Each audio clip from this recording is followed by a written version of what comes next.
الحمد للہ رب العالمین والصلاة والسلام علی سیدنا و سید الانبیاء والمرسلین وعلی آلہ واصحابہ واتباعہ اجمعین اما بعد فاعوذ باللہ من الشیطان الرجیم بسم اللہ الرحمن الرحیم لقد کان لکم فی رسول اللہ اسوۃ حسنہ وقال تبارک و تعالی یا ایہا الذین آمنوا اتقوا اللہ وکونوا مع الصادقین صدق اللہ مولانا العظیم ان اللہ وملائکتہ یصلون علی النبی یا ایہا الذین آمنوا صلوا علیہ وسلموا تسلیما اللہم صل علی سیدنا و مولانا محمد وعلی آل سیدنا و مولانا محمد افضل الصلوات بعدد معلوماتک وبارک وسلم۔ معزز و محترم حاضرین سامعین و ناظرین، سفر المظفر کا مہینہ شروع ہے اور اس ماہ مبارک میں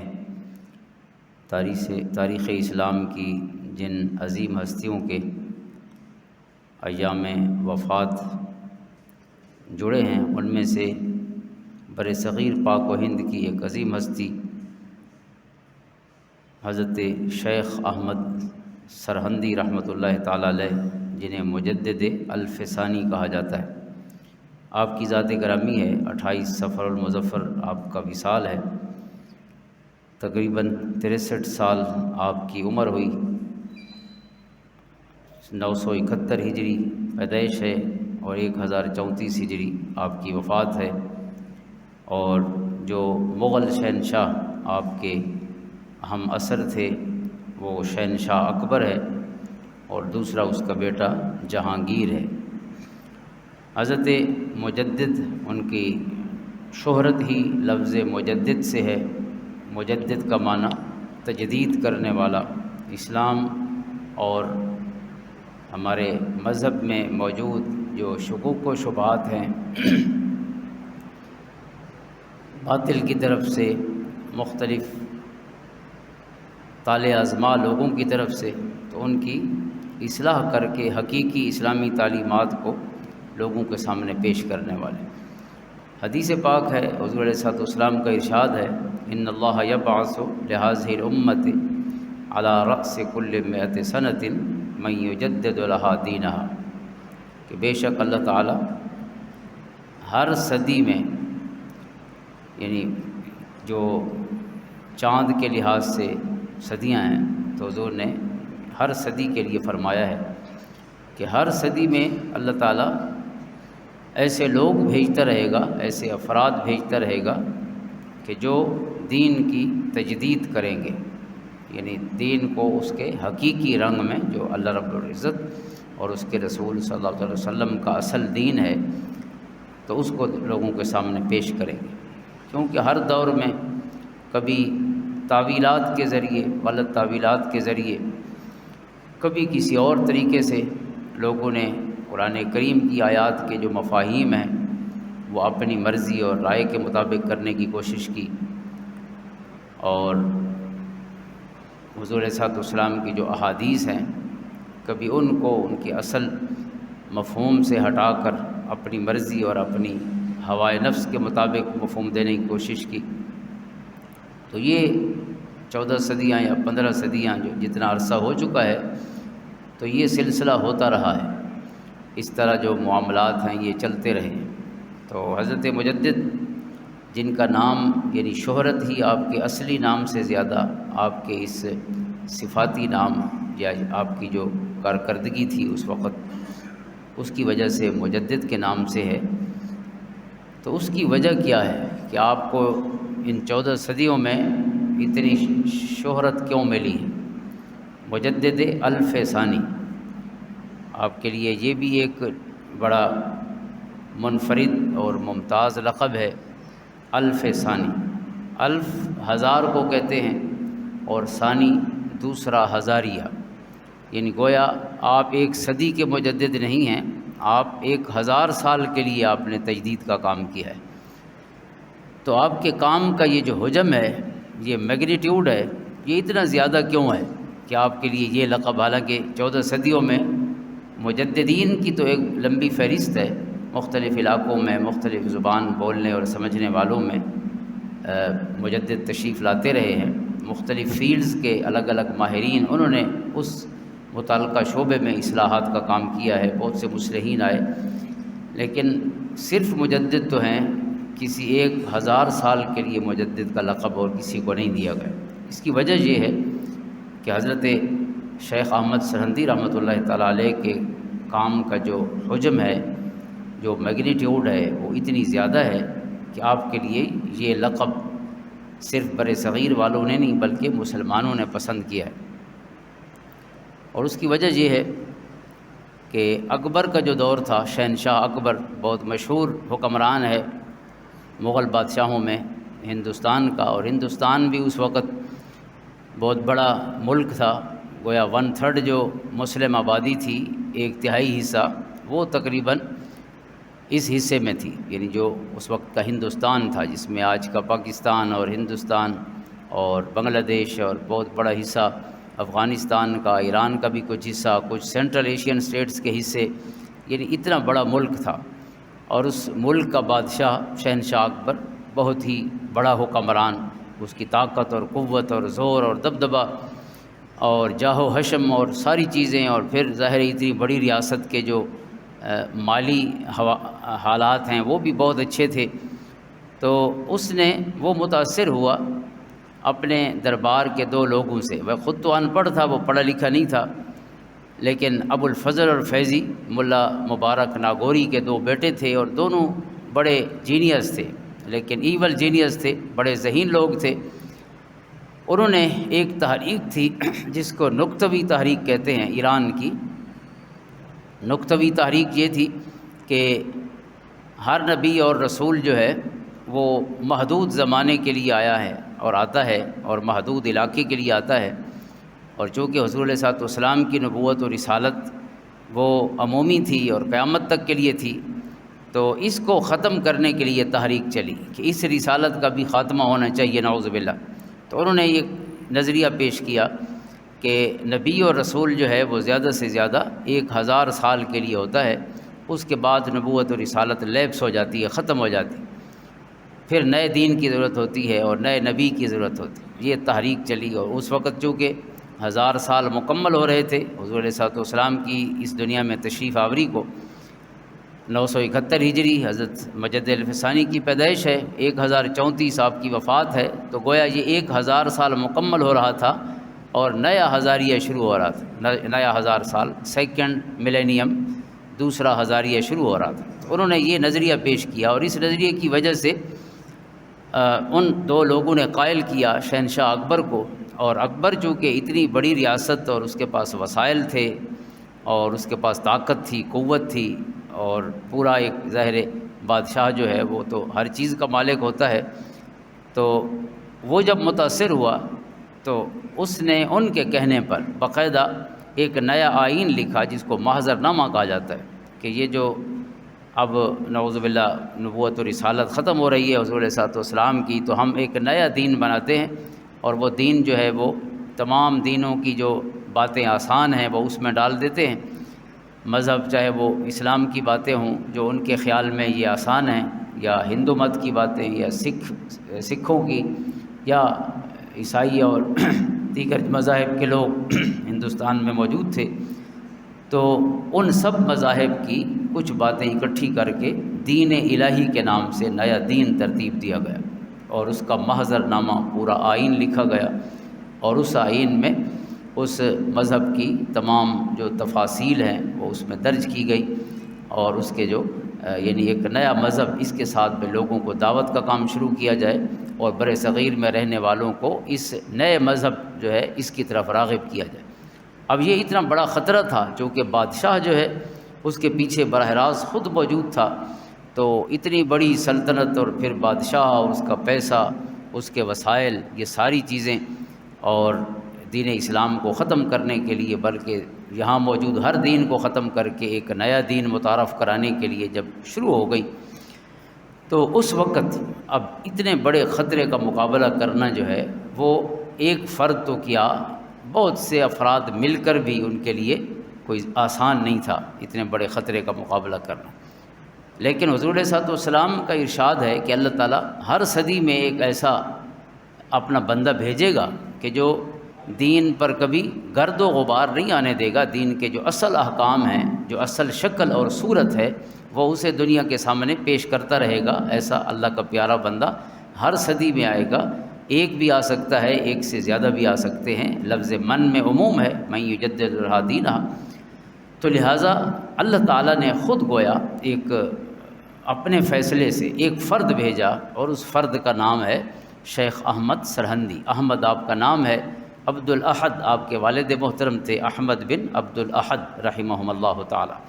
اور پھر آپ کا لقب جو مشہور ہو گیا وہ مجدد الف ثانی ہے، نام آپ کا احمد ہے، شیخ احمد سرہندی، سرہند کے رہنے والے تھے۔ تو اللہ تعالیٰ نے ان کا انتخاب کیا اور انہوں نے اپنا کام شروع کیا، ایک فرد نے کام شروع کیا۔ اور کیا وسائل ہو سکتے تھے فرد کے؟ کوئی ان کے ساتھ کوئی لشکر نہیں تھا، کوئی فوج نہیں تھی، کوئی اتنے اسباب اور وسائل نہیں تھے، ایک فرد نے اور کام شروع کیا خطوط کے ذریعے، خط لکھے انہوں نے، اور سب سے پہلے خط لکھے انہوں نے جو بادشاہ کے امراء تھے۔ اس وقت جہانگیر تخت پر بیٹھ گیا تھا، 1014 ہجری میں شہنشاہ اکبر فوت ہو گیا، اور اس کی جگہ جو دوسرا بادشاہ آیا وہ اس کا بیٹا تھا جس کا نام سلیم تھا، شہزادہ سلیم، اور جہانگیر اس کا لقب ہے۔ تو شہزادہ جہانگیر جو ہے وہ تخت نشین تھا۔ تو حضرت مجدد نے، چونکہ شہنشاہ اکبر نے خود اور پھر اس کے بیٹے کے آنے کے بعد بھی وہ سلسلہ جو دین الہی کی طرف لوگوں کو راغب کرنے کا ہے وہ شروع رہا، تو حضرت مجدد نے اس کے امراء کو خط لکھے، چونکہ اس کے جو امراء تھے، جو امیر تھے، اس کے وزیر تھے، مشیر تھے، وہ تھے تو مسلمان ہی اس سے پہلے، تو لہٰذا ان کے ضمیر کو جھنجھوڑا آپ نے خطوط کے ذریعے۔ یعنی آپ نے بادشاہ کے خلاف اعلان جنگ نہیں کیا، جنگ کر کے آ سکتا تھا ایک فرد جو ہے، اگر وہ اس کے خلاف کوئی بغاوت کا اعلان کرتے تو انہیں فوراً ہی مار دیا جاتا۔ ایک بادشاہ کے ساتھ کون کتنی دیر ٹکر لے سکتا ہے؟ تو حضرت مجدد نے وہی طریقہ اپنایا جو نبوی طریقہ ہے۔ حضور علیہ الصلوۃ والسلام کا مبارک طریق کیا ہے؟ اللہ تعالیٰ نے جس کی ایک آیت کریمہ کی صورت میں وضاحت فرمائی اور حکم فرمایا، اور اس حکم کا جو عمل ہے، حضور کا منہج دعوت و تبلیغ ہے، ادع الی سبیل ربک بالحکمت والموعظۃ الحسنۃ وجادلھم باللتی احسن، اللہ کی طرف بلائیے حکمت کے ساتھ، اچھی نصیحت کے ساتھ، اور اگر بحث و تکرار کی نوبت آئے تو وہ بھی بطریق احسن ہونا چاہیے، بازاری جنگ لڑائی نہیں ہونی چاہیے۔ جب آپ اسلام کے لیے یا کسی مقصد اور مشن کے لیے اگر آپ کو بحث و تکرار کرتے ہیں تو اس میں بھی متانت ہونی چاہیے، اس میں بھی اخلاق کا اعلیٰ نمونہ ہونا چاہیے۔ یہ اللہ رب العزت کا حکم ہے، اور اس حکم کو اگر عملی صورت میں دیکھنا ہے تو وہ محمد عربی صلی اللہ علیہ وسلم کی مبارک سنت ہے۔ ہر معاملے میں حضور کی سنت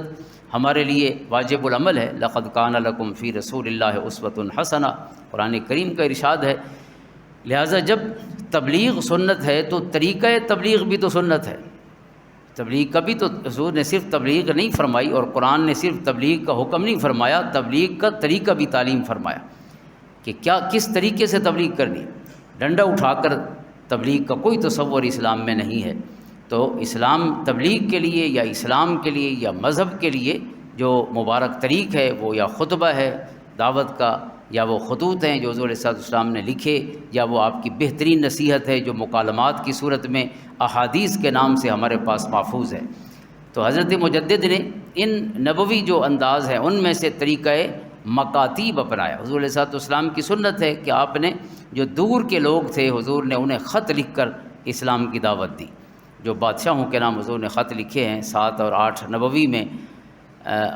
7 اور 8 ہجری میں آقا کریم علیہ السلام نے اپنے بندے سفیر روانہ فرمائے، قیصر روم کی طرف بھی، کسریٰ ایران کی طرف بھی، نجاشی کی طرف بھی، شاہ غسان کی طرف بھی، شاہ مقوقس مصر کا جو بادشاہ تھا اس کی طرف بھی، اس طرح دیگر تقریباً 7-8 خطوط جو ہیں وہ ہمیں کتب سیر میں ملتے ہیں، اور کچھ اپنی اصلی حالت میں اب بھی موجود ہیں۔ جو حضور نے لکھے تھے وہ پارچمنٹ پر ہیں، یعنی چمڑے کے ٹکڑوں پر ہیں۔ حضور کا مبارک خط اپنی اصلی حالت میں اب بھی شاید 3 خط ہیں یا کتنے وہ موجود ہیں۔ تو حضور نے یہ خط لکھ کر دور والوں کو دعوت دی۔ تو حضرت مجدد نے یہی نبوی طریقہ اپنایا۔ ایک طریقہ یہ ہو سکتا تھا کہ آپ ایک جتھا اکٹھا کرتے، چند لوگوں کو اکٹھا کرتے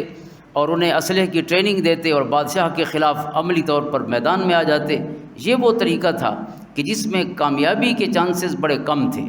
یہ تو ہو سکتا تھا کہ آپ کا چند دن تک استقامت رہتی، لیکن اتنے بڑے بادشاہ اور اس کے فوجوں کا مقابلہ کوئی بھی لشکر کتنی دیر کر سکتا تھا۔ لہٰذا آپ نے وہ نبوی طریقہ اپنایا کہ آپ نے اس کے امراء کو خط لکھے اور انہیں تبلیغ فرمائی خطوط کے ذریعے، ان کے ضمیر کو جھنجھوڑا کہ آپ جس نئے دین کی طرف اب راغب ہو رہے ہیں اور لوگوں کو بھی اس کی دعوت دے رہے ہیں، آپ خود مسلمان ہیں، کلمہ پڑھنے والے ہیں، آپ قرآن کی ان آیات سے بے خبر ہیں کہ اللہ رب العزت کا حکم ہے قُلْ يَا أَيُّهَا النَّاسِ إِنِّي رَسُولُ اللَّهِ إِلَيْكُمْ جَمِيعًا، اے محبوب صلی اللہ علیہ وآلہ وسلم اعلان فرمائیے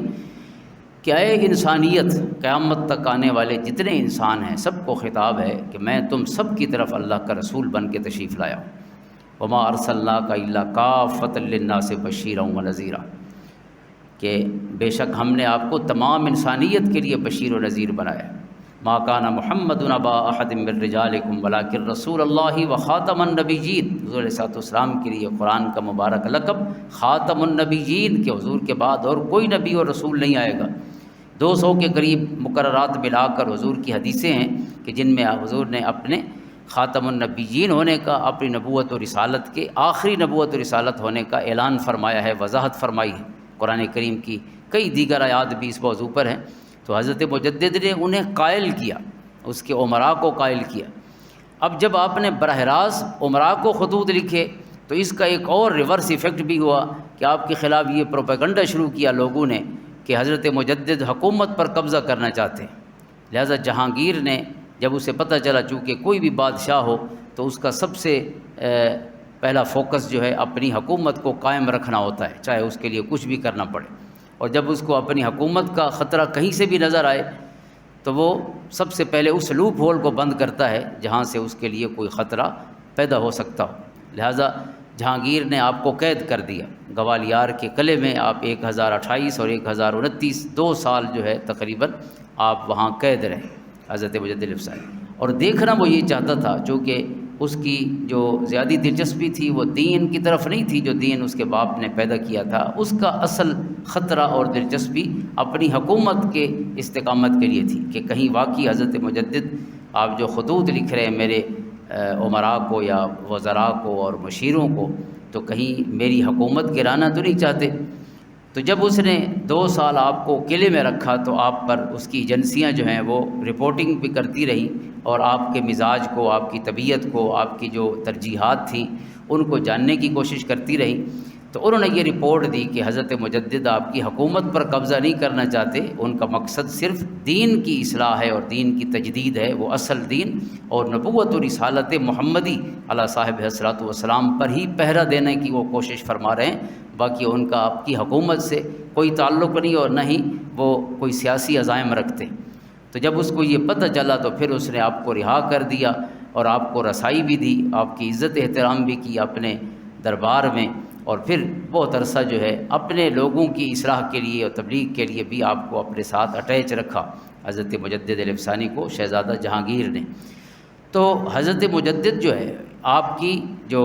تبلیغ ہے یا دعوت ہے یہ اس کی وہ حکمت تھی اور پھر آپ کی اپنی وزڈم تھی کہ اتنا بڑا خطرہ کہ جس کے سامنے بادشاہ کے وسائل تھے، اللہ تعالیٰ نے ایک فرد کے ذریعے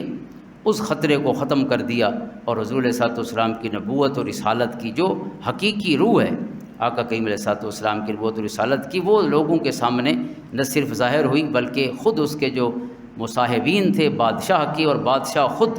وہ بھی صحیح مسلمان بن گیا، اور وہ جو دین الہی کا ایک ڈرامہ شہنشاہ اکبر نے شروع کیا تھا اس سب کا ہندوستان سے خاتمہ ہو گیا۔ تو اس لیے حضرت مجدد کو جو لقب دیا گیا ہے مجدد الف ثانی کا، کہ آپ نے جو کام کیا ہے وہ ایک فرد کا کام نہیں اور ایک صدی کا کام نہیں، آپ نے جو مسئلہ حل کیا ہے ختم نبوت اور رسالت کی، جس طرح آپ نے وضاحت فرمائی